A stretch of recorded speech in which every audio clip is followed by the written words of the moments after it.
Hello guys, good morning. तो आज मैं उठी थी लेट। मैंने देखा वर्ष और मम्मी दोनों चाय पी रही थी। फिर मम्मी ने बोला आज तुम्हें पालक की पकौड़ी बना के खिलाऊंगी। मम्मी ने काटा पालक और निकाली यहाँ से बहुत सारी मूली। फिर उसके बाद मम्मी ने थोड़ा साग बोल रही थी शाम को साग बनाएंगे। फिर उसके बाद मम्मी ने जलाई चूल्हे में आग, बनाई गर्मा गर्म चाय और गर्मा गर्म पकौड़ी।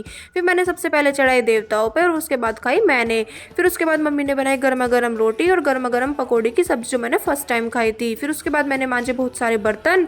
मैंने देखा ये हमेशा काम के टाइम पे पढ़ने बैठ जाती है। फिर उसके बाद हम गए धूप में बैठने। फिर उसके बाद यहाँ पर मम्मी धो रही थी मूली, क्योंकि मम्मी कहती सारी मूली तेरे मामा के घर लेके जाऊंगी आज। फिर उसके बाद मैंने की मामा के लिए पकौड़ी पैक। मम्मी हो गई थी तैयार। मैंने देखा ये दोनों ऐसे एक दूसरे को रसगुल्ले खिला रही थी जैसे इनकी सगाई हुई हो।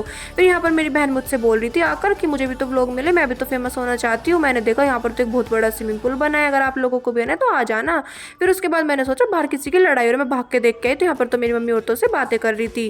फिर उसके बाद मेरी मम्मी चली गई थी मामा के साथ घर उनके। फिर उसके बाद मैंने देखा ये वर्षा मम्मी के जाते इतनी ज़्यादा उड़ने लग जाती है। फिर वर्षा ने बनाई मैगी, हमने खाई मैगी। अगर आप लोगों को ऐसे व्लॉग्स और देखने हैं तो मेरे चैनल को सब्सक्राइब करें। बाय।